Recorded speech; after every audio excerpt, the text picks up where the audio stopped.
Hi, my name is Bob Hill, and I'm the president of the Church of Scientology, Mission of Riverdale at 308 Broadview Avenue in Toronto.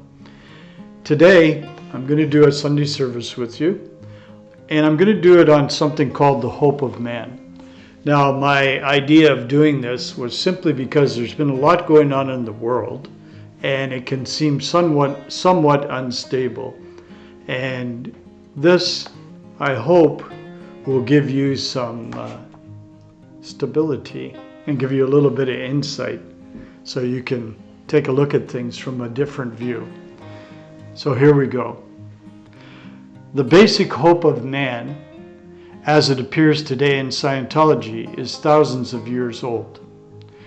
We honor the great spiritual leaders of the past, since these people handed along enough tradition to make us aware of the fact that there was a spiritual side to man.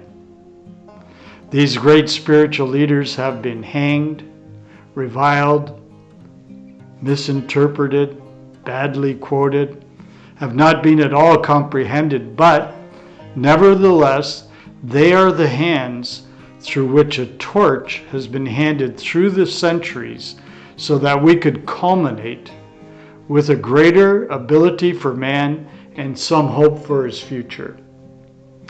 All these people were saying something that was much more important than there is a spiritual side to life.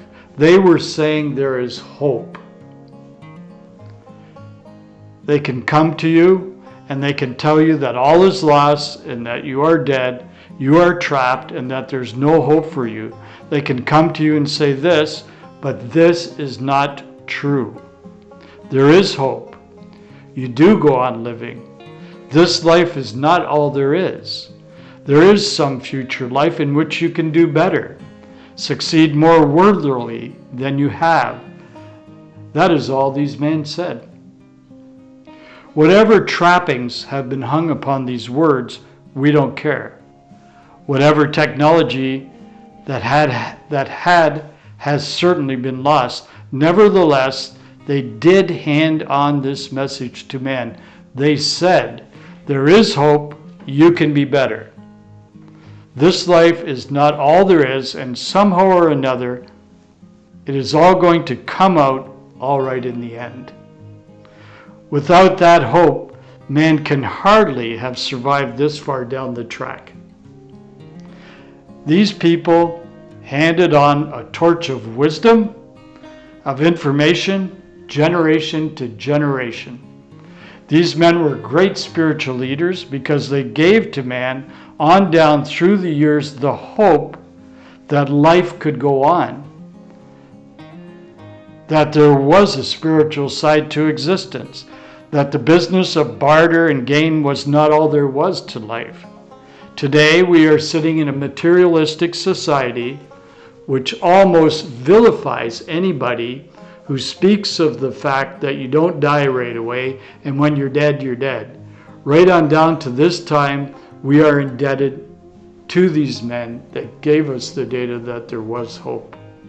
But today, we come into an enormous amount of information, magnificent information, the physical sciences. And although these ran off and pretended to be an end-all to themselves and completely divorced from all spiritual existence, they nevertheless furnish the modus operandi by which we can analyze these teachings and understand them better.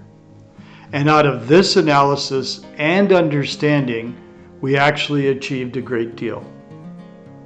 This is a fantastic thing, that today, in this 20th century, thousands of years of belief in the field of religion have materialized into an actuality which can be put into an effect rather easily by the average individual.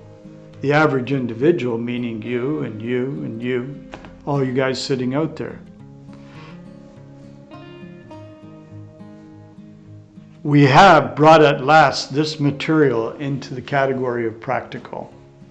The oldest material man had, hope, the spirit, has come to a culmination of being intensely practical. Scientology is knowledge. The word Scientology means knowledge. That's all it means.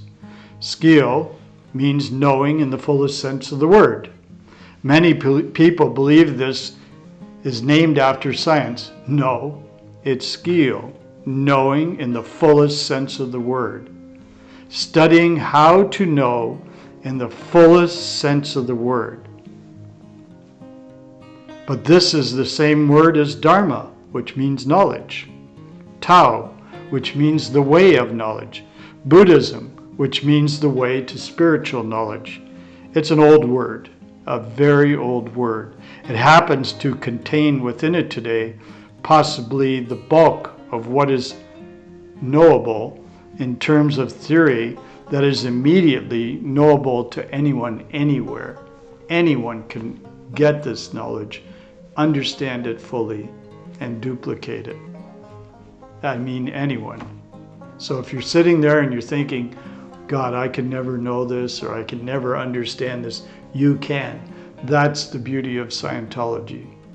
It's been made for everyone. But it contains in itself, it contains a positive direction, a positive goal. And the goal is simply a greater freedom for the individual. And when we say an individual, we are talking about something as precise as an apple. We are talking about something that is finite. We are talking about somebody, the somethingness that you are, and the capabilities that you can be. And this is what we are talking about. We are not talking about the color of your hair or the length of your feet. You're probably worried about all these things. We're talking about you. And we know what we are talking about when we are talking about you. Therefore, a greater freedom is indicated for this individual, you. Why? Because this individual, you, is today threatened by one of the greater cataclysms man has been called upon to face.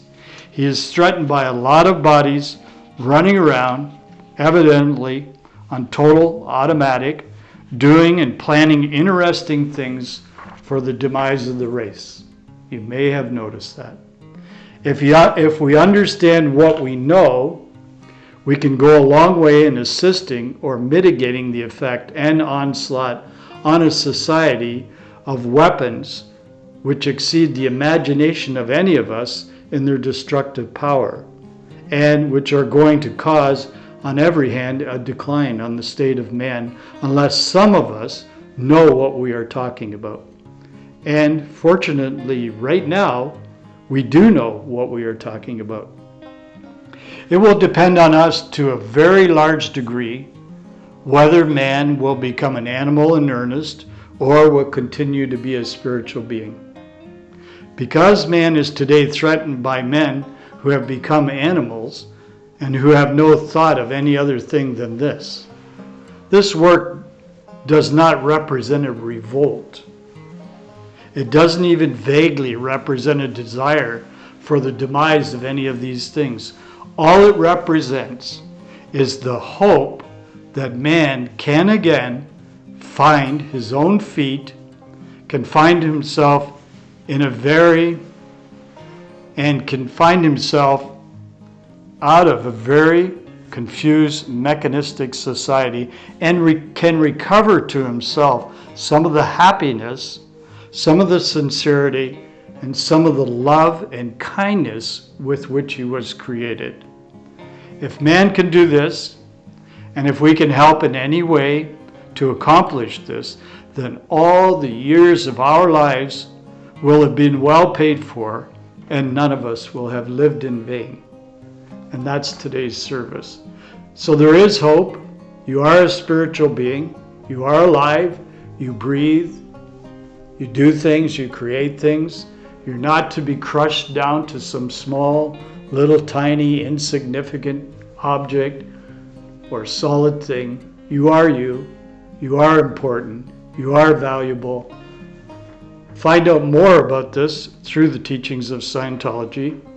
The ancient hope of man has been realized in Scientology, And that torch of freedom is today burning brighter than it ever was. To learn more, you can read the book from L. Ron Hubbard called The Fundamentals of Thought. It will give you the knowledge of life you need and point the way to the greater freedom you can attain. At the end of this sermon, you're going to see on your screen an address and an email address that you can communicate to us by, and you can get copies of this book. Thank you.